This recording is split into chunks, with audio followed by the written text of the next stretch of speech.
A good concrete job versus a poor concrete job has been a long-standing debate in the construction industry. Very often, A&A gets calls from customers needing their concrete replaced due to issues that cause the concrete to fail. From concrete steps, porches, garage floors, driveways and walkways, and walls, A&A does it all. But how can you do a perfect concrete job that will last the test of time and not fail? Well, the city doesn't do a bad job with concrete sidewalks, and they do it by using experienced crews that are paid top dollar to really take their time and ensure they do a perfect job. A&A Masonry accomplishes this by having searched out and putting only the top crews in the business on their jobs. This ensures the crews have enough workers that are experienced to take their time to do a perfect job every time that will stand the test of time flawlessly. In this video, you will see a perfect exposed aggregate concrete job from start to finish with all the details fully in place. A&A Masonry, an award-winning company servicing the Greater Toronto Area and the Golden Horseshoe.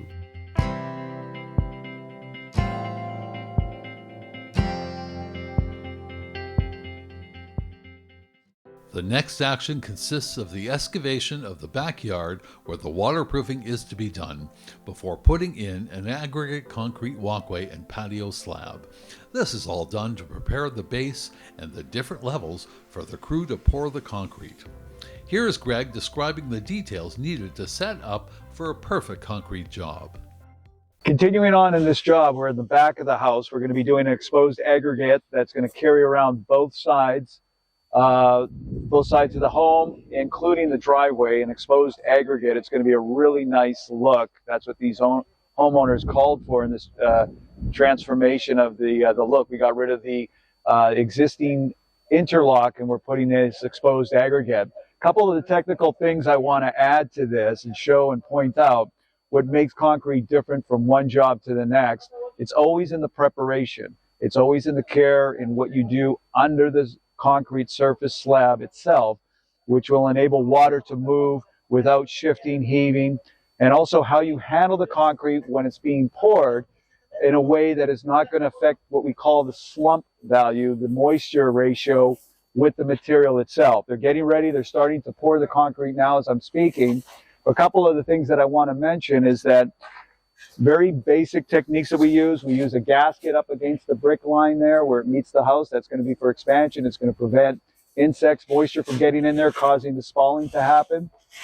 We also have a wire mesh here, which is going to increase the strength of the concrete. And we're also using a pea gravel under here as opposed to a 3/4 inch crushed stone. We want water to be able to move under the concrete, flow away without setting or removing any of the finer sediments that come sometimes with a crushed stone 3/4 inch base. So let's let the guys work. We're going to take a look at it. You're going to see how they move it.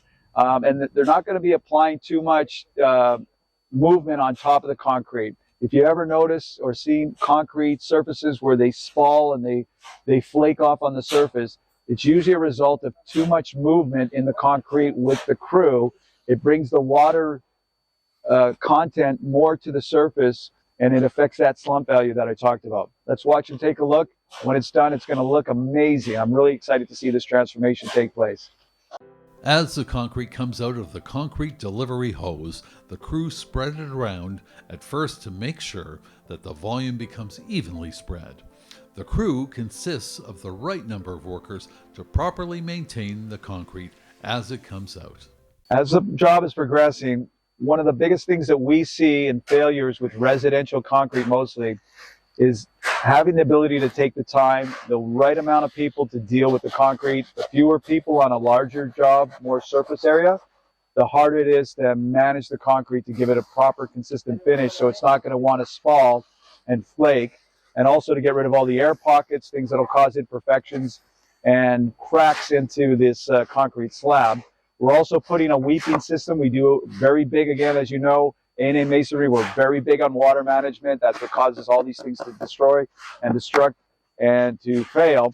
So we're doing a water management system, a weeping system around this. So any subsurface water, any water that's going to go up against it, it's going to get pulled away, and that's going to minimize any effect that the freezing and thawing cycles of water will have on this structure, this product that we're putting together.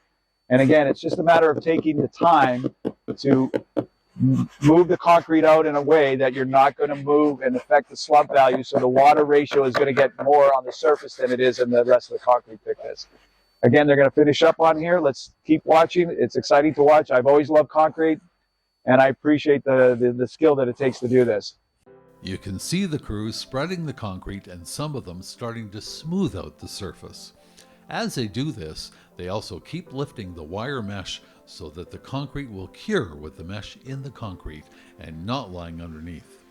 This is done in order to give the concrete strength and increase its longevity. And on this process goes, spreading the concrete, making sure the mesh is not on the bottom, and smoothing the surface. You can also see the care the crew take in ensuring the concrete meets the gasket at the side of the home and that it's on a proper level. Once the concrete is poured thoroughly on the main slab, the crew continue to work to spread it out and level it. While leveling of the slab continues, the crew start to pour the concrete walkway. As they pour and level the walkway, the final leveling and smoothing of the concrete surface on the slab takes place. So we see the crew finishing up here. They're really taking the time to make sure the surface is leveled, slightly beveled. I can see by eye when I get down the slope that's going to draw the water away.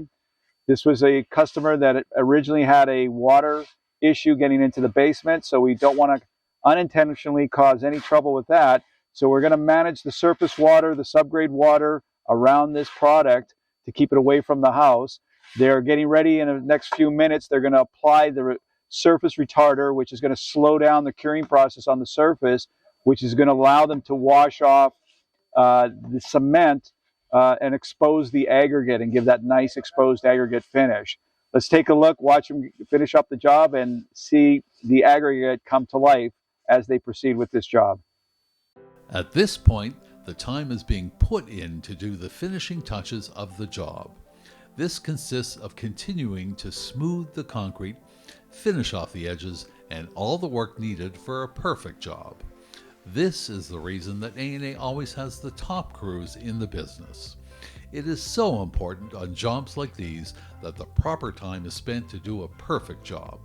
It can become common in the industry for contractors to cut corners, try to do a faster job, etc.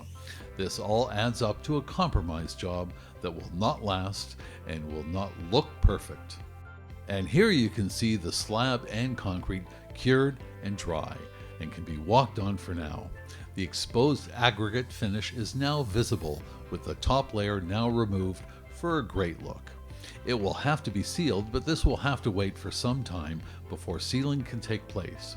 This could require up to 28 days or more, but the sealing will protect the concrete from water damage and help with the longevity of the product. At this point, the side walkways and the back are finished being poured and set. Next is the driveway to be done. Here again is Greg to describe this process and the difficulties common with driveways and a proper base for interlocking and concrete alike. Okay, we just talked about a concrete job that had gone wrong, only a couple of years old.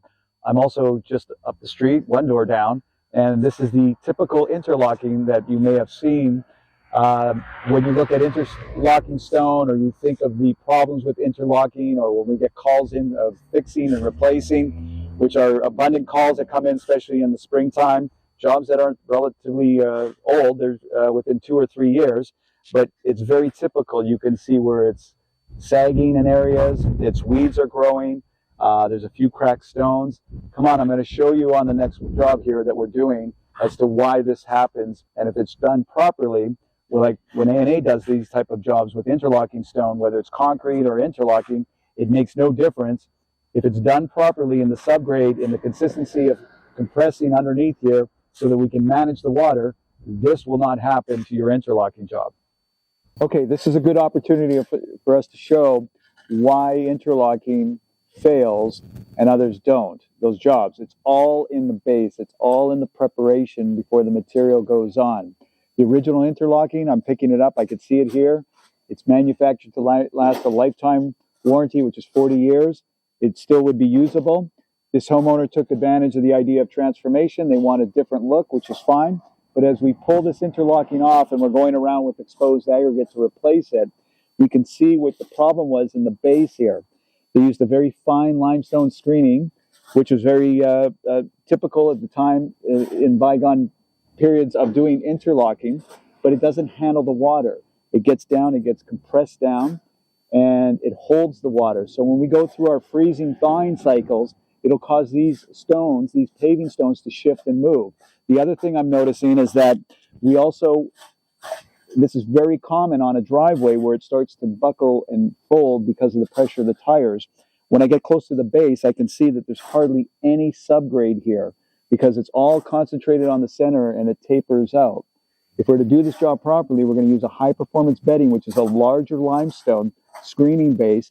It allows like a sponge for water to filter through naturally. So we call it self-leveling subgrades, and the water can flow under this material naturally. So whenever it accumulates and it wants to freeze, it's not going to have that same heaving effect.